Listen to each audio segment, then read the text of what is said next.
I guess one of the things about gout that I see out there is that we have dry humour, and I see it on TikTok that we laugh at that stuff, and that's cool, but I think the underlying thing is that people are affected and restricted by it, and if we are brothers and we're accountable, that we will check on people.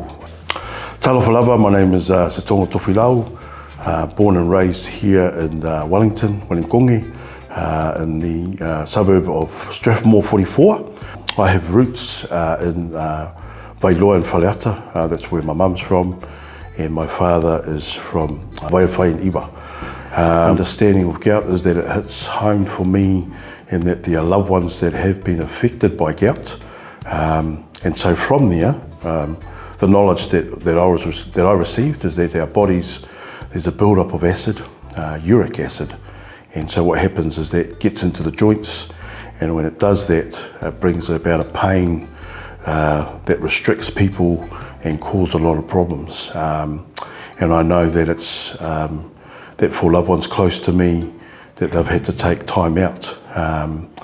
And so that's been sad. I grew up in a household where alcohol wasn't present. My parents didn't drink, but I guess we saw through gatherings, and not just the effects, but what alcohol provided, which is happy times, or a happy hour, and relaxed people, but also it sort of altered people's behaviours as well. I think they say something about everything in moderation. And so I'd see from observation, some people get to a place where moderation went out the window. I know that I guess I've got this philosophy around that you drink and you get to a summit, and the summit might be the place that you express the real you. And so sometimes people will get deep and meaningful, or they get bulletproof and they just want to have a fight. It might use it as a coping mechanism. And I guess as brothers, we see these things. We see the ones that are affected, and I think accountability is whether we question our brothers around that. I work for the Aotearoa Whaolatanga, the Salvation Army, and along with other agencies we provide a service. So we see the effects of alcohol on individuals and their families and loved ones. And you know, so much so that you know, there are people that go through the court system and also go into rehabilitation, and it might not be their first rodeo, it might be second and third, and it takes a while, but it takes relationship and accountability for that to change. So I guess I'm grateful for the relationships that I have. How do I keep alcohol? You know, where's my relationship with alcohol? I guess I keep it at a distance.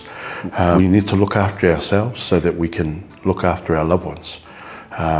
You know, how do we look after ourselves? That's a good question. How do we look after ourselves? So as I get younger, I've started swimming in the sea. I've been doing that for 3 years. The sea provides a lot of good things: potassium, magnesium, calcium, and it's free, and it's only 2 minutes from us. Recently I've been going for a walk with my wife, and we've had a few hikes, so that's cool because we get to know each other. I listen to her dry jokes and she listens to mine as well.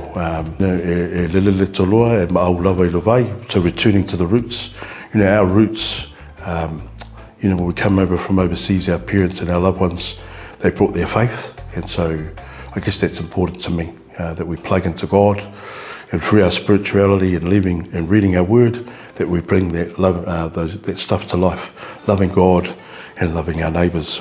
And so that's partly what this is about too, is loving each other as brothers. And you know, if you want support around some of those things that are challenging, gout or alcohol, you know, you've got the brothers to talk to, but you've also got Pacific Health and other agencies that are available to enhance your well-being and be able to look after others. So for me, manuia.